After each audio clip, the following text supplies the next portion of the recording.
Hello everyone, this is Sahil Roy and I welcome you to my YouTube channel e-commerce scholar. Today's topic is law of supply.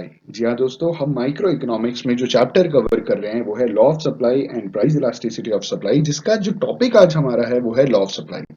आज हम जानेंगे कि law of supply किसे consider किया जाता है। Video को लास्ट तक जरूर देखिएगा, आपको सारे डाउट्स क्लियर हो जाएंगे। और अगर इस वीडियो से कुछ सीखने को मिले तो एक लाइक तो बनता है। आइए शुरुआत करते हैं। लॉ ऑफ सप्लाई एकदम लॉ ऑफ डिमांड की तरह है। लॉ ऑफ डिमांड की अगर हम बात करें तो लॉ ऑफ डिमांड कंज्यूमर के प्रोस्पेक्टिव में पढ़ा जाता है कि हम कंज्यूमर हैं या हम कस्टमर हैं, तो अगर किसी चीज की प्राइस बढ़ जाएगी तो हम डिमांड कम कर देंगे, या किसी चीज की प्राइस कम हो जाएगी तो हम डिमांड ज्यादा कर देंगे, तभी हम मैक्सिमम सेटिस्फैक्शन लेवल पे पहुंचेंगे। उसी तरीके से जब हम सप्लाई को स्टडी करते हैं तो सप्लाई हमेशा सेलर या प्रोड्यूसर के प्रोस्पेक्टिव में स्टडी की जाती है। और जब भी प्राइस बढ़ेगी तो हम सप्लाई बढ़ा देंगे, और जब प्राइस फॉल करेगी तो हम सप्लाई भी फॉल करा देंगे। तो ये एक पॉजिटिव रिलेशनशिप है प्राइस और सप्लाई के बीच में। आइए इसे समझते हैं। इन्होंने कहा कि for formulating a simple theory of price, price की एक सिंपल थ्योरी को फॉर्मुलेट करना है, ठीक है, सप्लाई के प्रोस्पेक्टिव में, तो हमें क्या चीज जाननी है? We need to know the relationship between price and supply of a commodity. तो हमें ये चीज जानना है कि वो जो एक पर्टिकुलर कमोडिटी है उसके प्राइस में और उसकी सप्लाई के बीच में क्या रिलेशनशिप है। फिर से बोलें कि जब भी हम फॉर्मुलेट करते हैं simple theory of price, simple theory of price को जब भी हमें फॉर्मुलेट करना है सप्लाई के प्रोस्पेक्टिव में, तो हमें ये जानने की जरूरत है कि कोई भी एक पर्टिकुलर कमोडिटी का रिलेशनशिप प्राइस और सप्लाई के बीच में क्या होता है। मतलब जब प्राइस बढ़ता है तो कितनी सप्लाई बढ़ जाती है, और जब प्राइस फॉल करता है तो कितनी सप्लाई फॉल कर जाती है। एग्जाम्पल के तौर पे इन्होंने बोला है कि that is what various quantities will be supplied at various alternative prices। मतलब आप समझ रहे हैं कि उसी एक पर्टिकुलर कमोडिटी की आप कितनी क्वांटिटी को सप्लाई करेंगे अलग अलग प्राइसेस पे।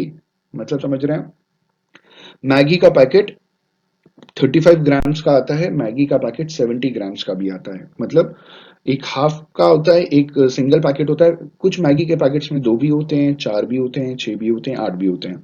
तो जो 8 वाला आपको पैकेट मिलेगा वो उसका प्राइस में कुछ ना कुछ आपको डिस्काउंट मिलेगा।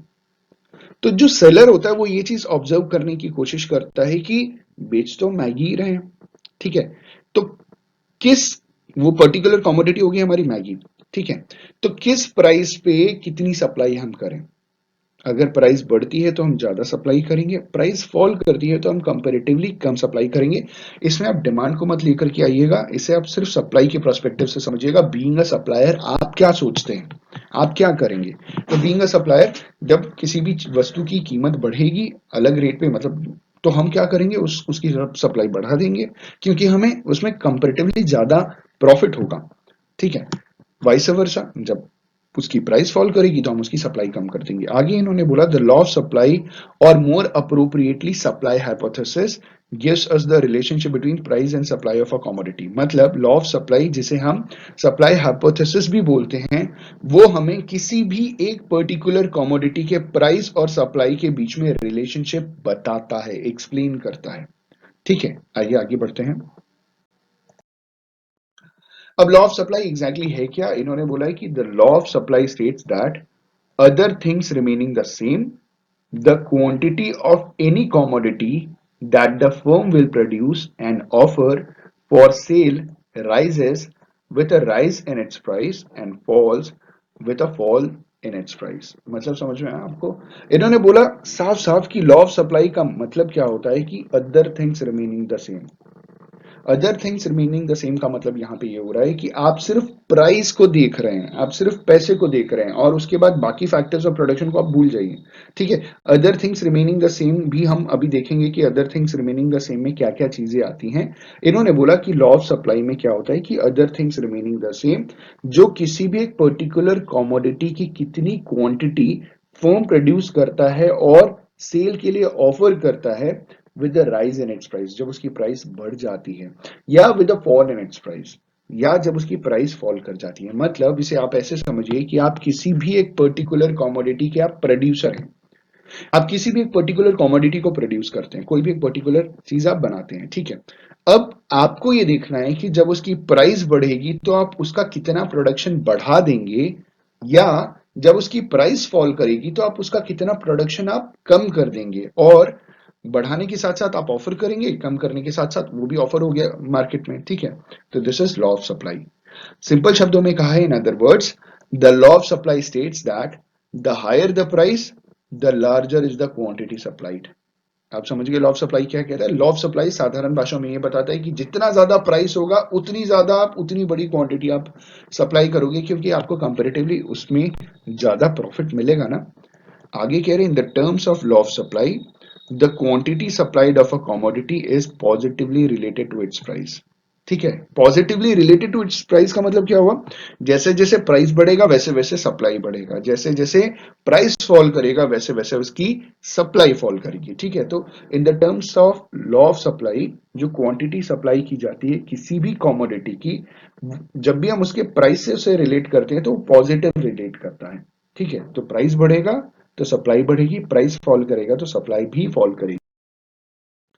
अब आगे इन्होंने बोला है कि the law of supply is based on the assumptions of other things remaining the same, जिसे हम सेटेरिस पैरिबस भी बोलते हैं। सेटेरिस पैरिबस ऑर्डर अजम्पशन, मतलब लॉ ऑफ सप्लाई में भी कुछ अजम्पशंस हैं जिसमें other things remaining the same consider किया जाता है। अब other things remaining the same में अदर थिंग्स किसे कहते हैं? पहला है इनपुट प्राइसेस। इनपुट प्राइसेस का मतलब आप समझ रहे हैं, इनपुट प्राइसेस में रॉ मटेरियल का प्राइस हो गया, बेसिकली इनपुट प्राइसेस। दूसरा है टेक्नोलॉजी ऑफ प्रोडक्शन, ऑब्सोलीट है, एडवांस है, कैसी टेक्नोलॉजी है, ये सारी चीजें जो हैं ये सेम है। ठीक है, prices of related goods, prices of related goods में सब्स्टिट्यूट गुड्स भी आते हैं और कॉम्प्लीमेंट्री गुड्स भी आते हैं। गवर्नमेंट की टैक्सेशन पॉलिसी भी वही है जो चेंज नहीं हुई है। गोल्स ऑफ प्रोडक्शन भी आपका सेम ही है, ना बढ़ रहा है ना घट रहा है, लेकिन ये सारी की सारी चीजें सेम कंडीशन पे हैं। लेकिन प्राइस बढ़ जाता है तो हम सप्लाई बढ़ा देते हैं, और प्राइस फॉल कर जाता है तो हम अपनी सप्लाई फॉल करवा देते हैं, मतलब कम कर देते हैं सप्लाई। आगे कह रहे हैं कि law of supply assumes that these other determinants of supply do not, determinants है ना जो अभी हमने ये डिटर्मिनेंट्स बताएं, ये चेंज नहीं होंगे, लेकिन जो चेंज होगा वो सिर्फ प्राइस चेंज होगा, और प्राइस के बेसिस के ऊपर सप्लाई चेंज होगा। आगे इन्होंने बोला, law of supply can be illustrated with the help of a supply schedule and supply curve. तो law of supply supply schedule और सप्लाई कर्व के बेसिस के ऊपर हम इसे रिप्रेजेंट करते हैं, इलस्ट्रेट करते हैं। हमारे अगले वीडियो में हम लॉ ऑफ सप्लाई के आगे कवर करेंगे जो हमारा सप्लाई स्केड्यूल होगा, जिसमें इंडिविजुअल सप्लाई स्केड्यूल होगा, मार्केट सप्लाई स्केड्यूल होगा, उसके बाद हम मार्केट कर्व को स्टडी करेंगे। Thank you for watching this video, hope आपको बहुत कुछ सीखने को मिला होगा। Have a good day.